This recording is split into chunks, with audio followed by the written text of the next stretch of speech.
श्री गणेशाय नमः। श्री जानकी वल्लभो विजयते। जय जय श्री राम।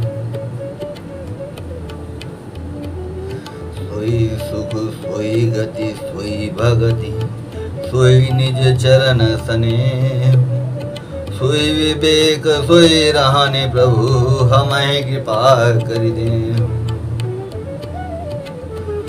हे प्रभु वही सुख वही गति वही भक्ति वही अपने चरणों में प्रेम वही ज्ञान और वही रहन सहन कृपा करके हमें दीजिए। सुनी मृदु गूढ़ रुचिर बर रचना कृपा सिंधु बोले मृदु बचना। जो कछु रुचि तुम्हारे मन माही मैं सो दीन सब संशय नाही। रानी की कोमल गूढ़ और मनोहर श्रेष्ठ वाक्य रचना सुनकर कृपा के समुद्र भगवान कोमल वचन बोले। तुम्हारे मन में जो कुछ इच्छा है वह सब मैंने तुमको दिया, इसमें कोई संदेह न समझना। मातु विवेक लौकिक तोरे कबहु न मिटे अनुग्रह मोरे। बंद चरण मनु कहूँ बहोरी और एक बिनती प्रभु मोरी। हे माता मेरी कृपा से तुम्हारा अलौकिक ज्ञान कभी नष्ट न होगा। तब मनु ने भगवान के चरणों की वंदना करके फिर कहा, हे प्रभु मेरी एक विनती और है। सुत बिसैक तव पद रति हो ओ मोहि मोहि बड़ मूढ़ कहे किनको। सुत बिसैक तव पद रति हो ओ मोहि बड़ मूढ़ कहे किनको। मनि बिनु फनि जिमि जल बिनु मीना मम जीवन तिमि तुम्हें अधीना। आपके चरणों में मेरी वैसी ही प्रीति हो जैसी पुत्र के लिए पिता की होती है। चाहे मुझे कोई बड़ा भारी मूर्ख ही क्यों न कहे। जैसे मणि के बिना सांप और जल के बिना मछली नहीं रह सकती, वैसे ही मेरा जीवन आपके अधीन रहे।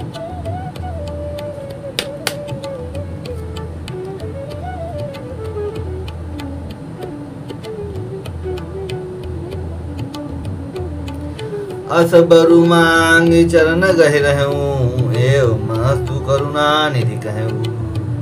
अब तुम मम अनुशासन मानी बसहु जाए सुरपति रजधानी। ऐसा वर मांग कर राजा भगवान के चरण पकड़े रह गए। तब दया के निधान भगवान ने कहा, ऐसा ही हो।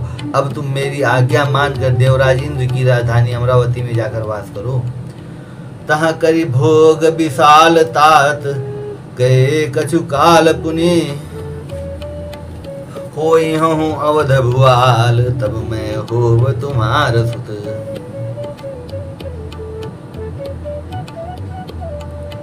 हे तात वहाँ स्वर्ग के बहुत से भोग भोग कर कुछ काल बीत जाने पर तुम अवध के राजा होगे। तब मैं तुम्हारा पुत्र होऊंगा। इच्छा मैं नर बेस संवारे भई हूँ प्रकट निकेत तुम्हारे। अनशन सहित दे धरिताता करी हूँ चरित भगत सुखदाता। इच्छा निर्मित मनुष्य रूप सज कर मैं तुम्हारे घर प्रकट होऊंगा। हे तात मैं अपने अंशों सहित देह धारण करके भक्तों को सुख देने वाले चरित्र करूंगा। जे सुनी सादर नर बड़ भागी भवतरी है ममता मद त्यागी। आदि शक्ति जय जग उपजाया सोई अवतरहि मोरी माया। जिन चरित्रों को बड़े भाग्यशाली मनुष्य आदर से सुनकर ममता और मद त्याग कर भव सागर से तर जाएंगे।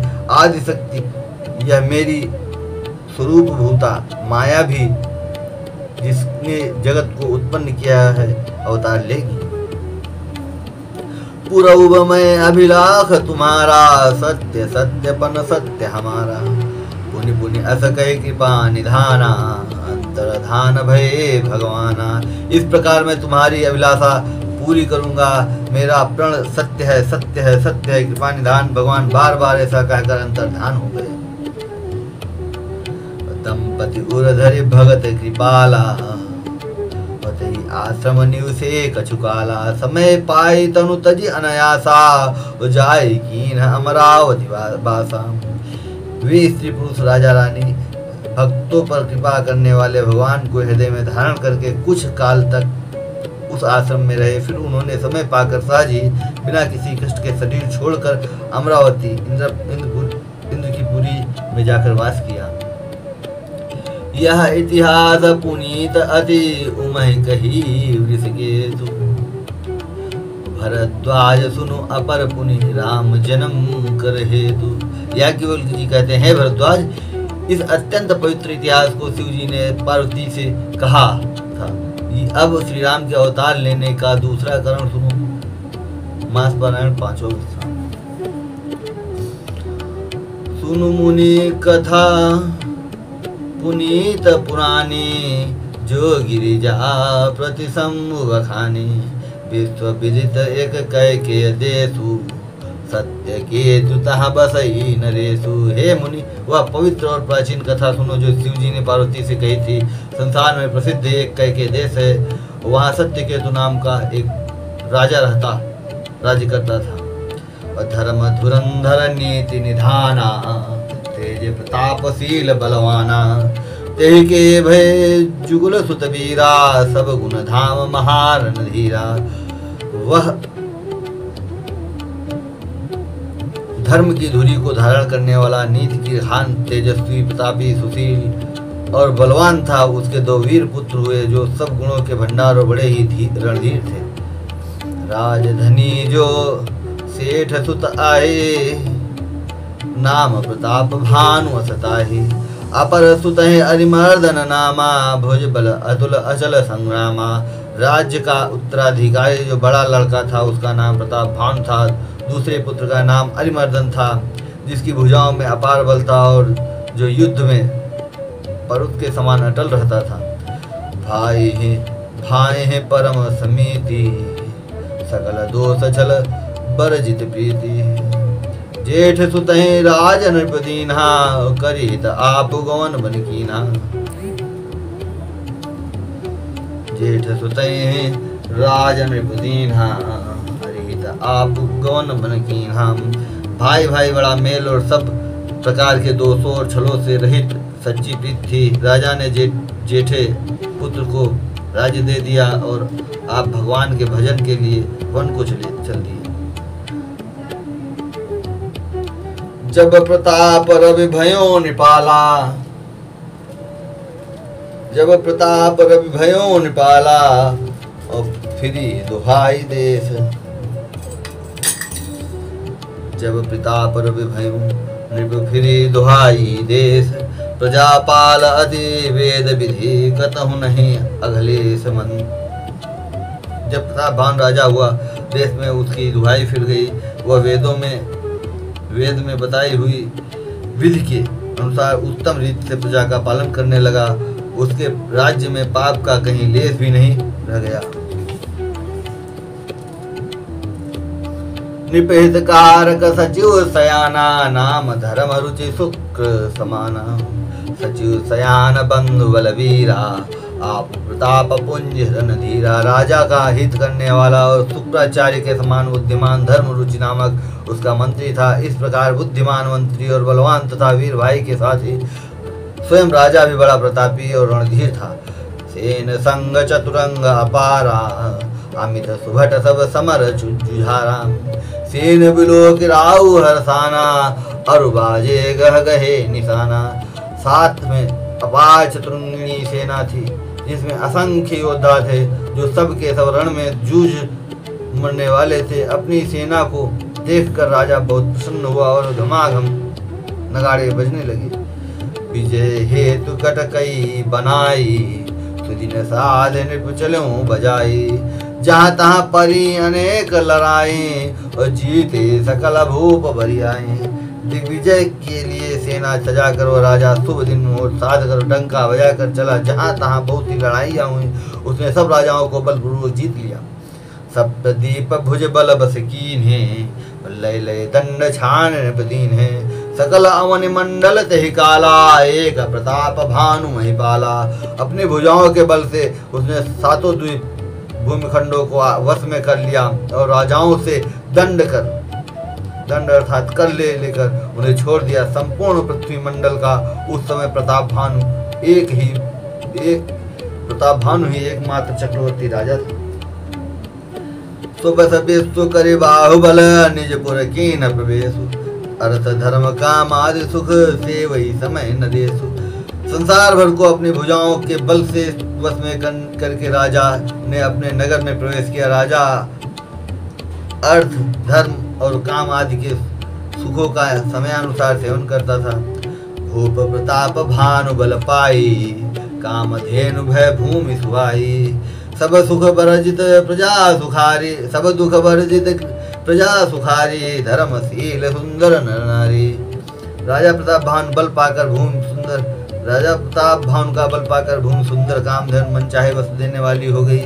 उनके राज्य में प्रजा सब प्रकार के दुखों से रहित और सुखी थी और सभी स्त्री पुरुष सुंदर और धर्मात्मा थे। सचिव धर्म रुचि हरिपद प्रीति, नृपहित हेतु सिखव नित नीति। गुरु सुर संत पितर महिदेवा, करई सदा नृप सब कहे सेवा। धर्म रुचि मंत्री का श्री हरि के चरणों में प्रेम था। वह राजा के हित के लिए सदा उसको नीति सिखाया करता था। राजा गुरु देवता संत पितर और ब्राह्मण इन सब की सदा सेवा करता रहता था। अभूप धर्म जे वेद बखाने, सकल करई सादर सुख माने। दिन प्रतिदेव विविध विधि दाना, सुनई शास्त्र वर वेद पुराना। वेदों में राजाओं के जो धर्म बताए गए हैं, राजा सदा आदर पूर्वक और सुख मानकर उन सब का पालन करता था। प्रतिदिन अनेक प्रकार के दान देता और उत्तम शास्त्र वेद और पुराण सुनता था। नाना बापी कूप तड़ागा, सुमन बाटिका सुंदर वागा। विप्र भवन सुर भवन सुहाए, सब तीर्थन विचित्र बनाए।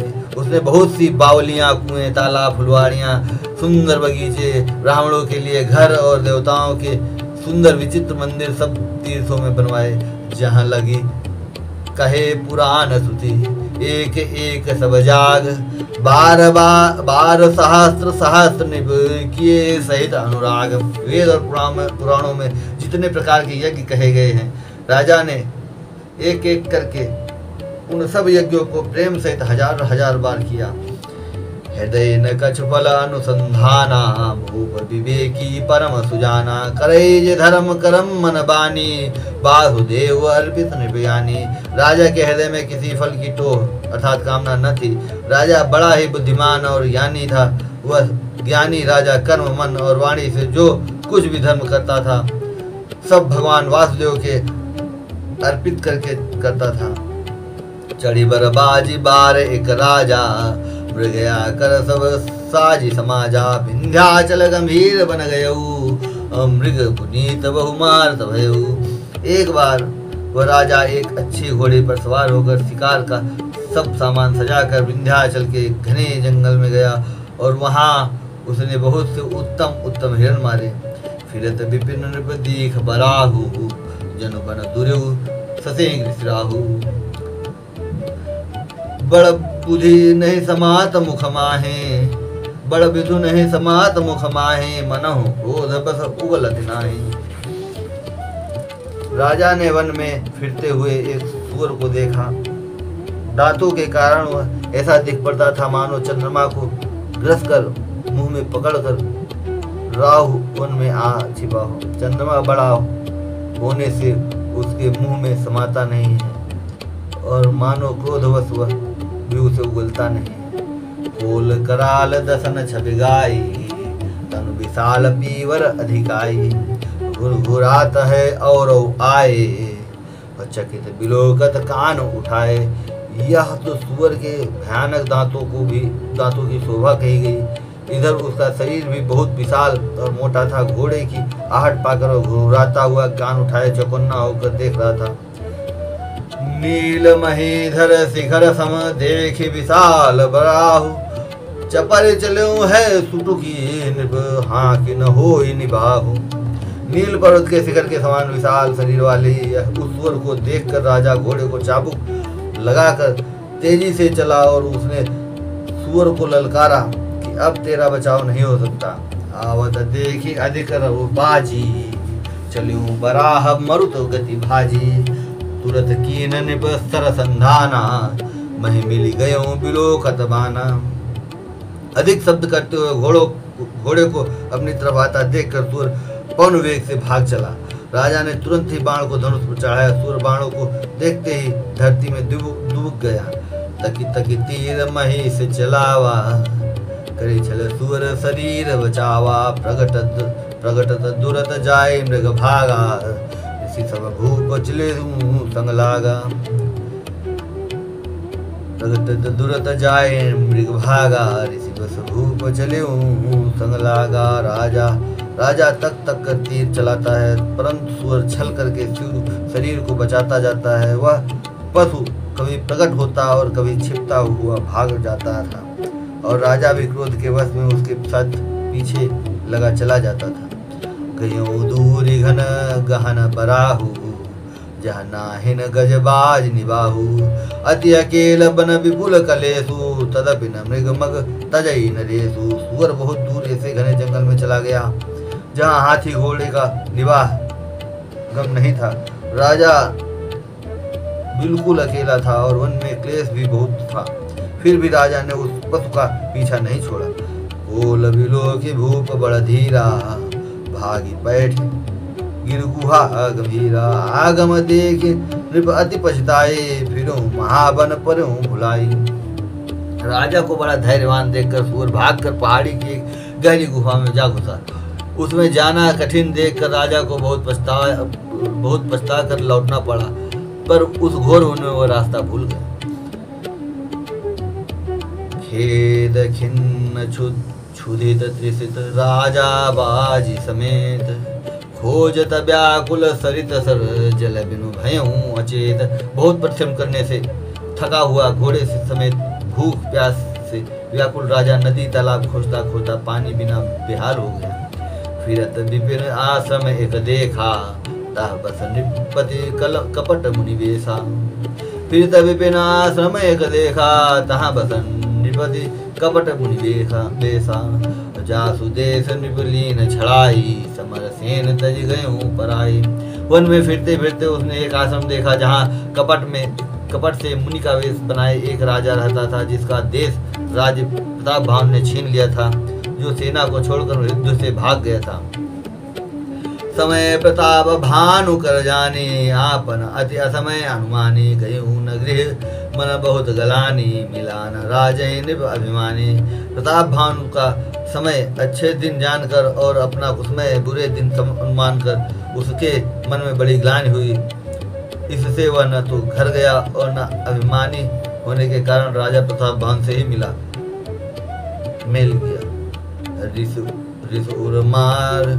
रिसुर मारे रंग जिमी राजा, विपिन बसई तापस के साजा। तासु समीप गवन नृपकीना, यह प्रताप रवित ही तब चीना। दरिद्र की भांति मन ही में क्रोध को मार कर वह राजा तपस्वी के वेश में वन में रहता था। राजा प्रताप भान उसके समीप गया। उसने तुरंत पहचान लिया कि यह प्रताप भानु है। राहु त्रसित नहीं सो पहचाना, देखी सुबेश महामुनि जाना। उतरि तुरगते कीन प्रणामा, परम चतुर न कहूं निज नामा। राजा प्यासा होने के कारण व्याकुलता में उसे पहचान न सका। सुंदर वेश देखकर राजा ने उसे महामुनि समझा और घोड़े से उतरकर उसने प्रणाम किया, परंतु बड़ा चतुर होने के कारण राजा ने उसे अपना नाम नहीं बताया। भूपति त्रिसित विलोकित ही, सर्वरुदीन दिखाई। मज्जन पान समेत है, कीन नृपति हर्षाई। राजा को प्यासा देखकर उसने सरोवर दिखला दिया। हर्षित होकर राजा ने घोड़े सहित अपने उसमें स्नान और जलपान किया। गए श्रम सकल सुखी नृप भयऊ, और निज आश्रम तापस ले गयऊ। आसन दीन आस्तर अभिजानी, मुनि तापस बोले मृदुबानी। सारी थकावट मिट गई, राजा सुखी हो गया। तब तपस्वी उसे अपने आश्रम में ले गया और सूर्यास्त का समय जानकर उसने राजा को बैठने के लिए आसन दिया। फिर वह तपस्वी कोमल वाणी से बोला, ओ तुम कसबन फिरहूं अकेले, सुंदर जुबा जीव पर हेले। चक्रवर्ती के लक्षण तोरे, देखत दया लागी अति मोरे। तुम कौन हो? सुंदर युवक होकर जीवन की परवाह न करके वन में अकेले क्यों फिर रहे हो? तुम्हारे चक्रवर्ती राजा के से लक्षण देखकर मुझे बड़ी दया आती है। नाम प्रताप भानु अवनीसा, तासु सचिव में सुनहु मुनीसा। फिरत अहेर परों भुलाई, बड़े भाग देखूं पद आई। राजा ने कहा, हे मुनीश्वर सुनिए, प्रताप भानु नाम का एक राजा है, मैं उसका मंत्री हूँ। शिकार के लिए फिरते हुए राह भूल गया हूँ। बड़े भाग्य से यहाँ आकर मैंने आपके चरणों के दर्शन पाए। हम कहाँ दुर्लभ दरस तुम्हारा, जानत हूँ कछु भल होनिहारा। कहा मुनि तात भयों अंधियारा, जो जन सत्तर नगर तुम्हारा।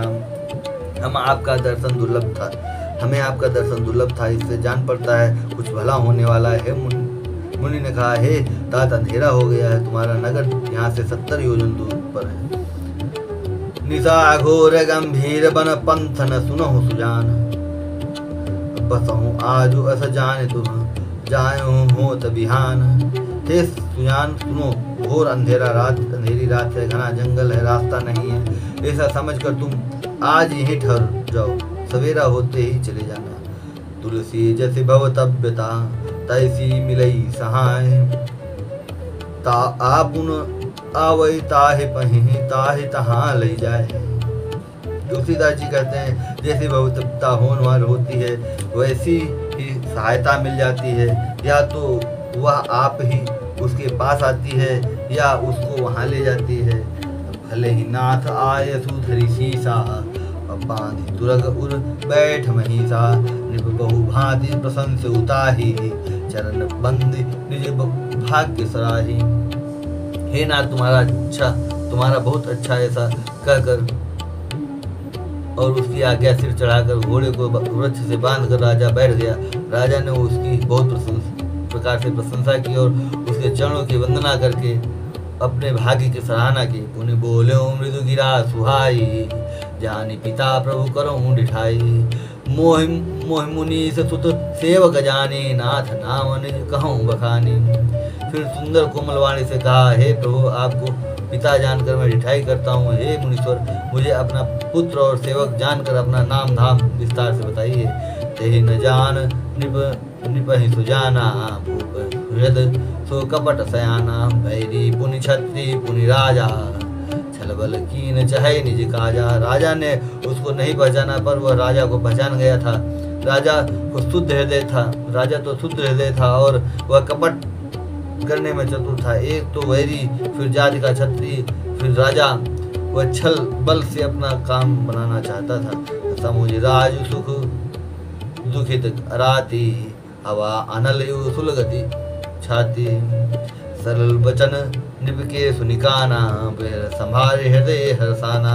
वह शत्रु अपने राज्य सुख को समझ के स्मरण करके दुखी था। उसकी छाती कुम्हार के आवे की आग की तरह भीतर ही भीतर सुलग रही थी। राजा के सरल वचन कानों से सुनकर अपने वैर को याद कर वह हृदय में हर्षित हुआ। सीताराम चरण रति मोरे, अनुदिन बढ़ो अनुग्रह तोरे।